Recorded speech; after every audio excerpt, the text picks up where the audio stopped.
Welcome to Luca is a Billionaire, where the only thing I invest in is your answers.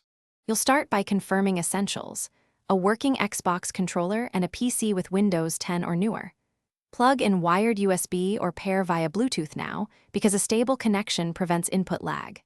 Next, install Steam or a mapping tool. Steam input is free and integrates with Minecraft Launcher. Once done, open Minecraft Java one time so the game creates its config files. This step matters because mapping tools read those files. Make sure driver is updated, and the controller appears in Windows Game Controllers list.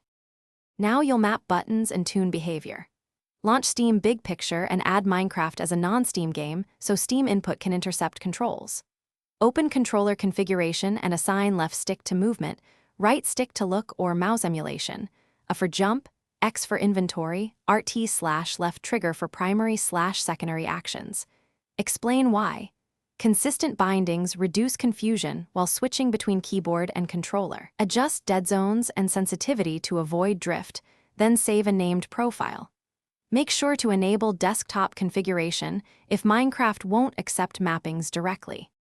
Finish by testing everything in Minecraft. Walk, look, jump, open the inventory, and place or break blocks to verify each mapping works.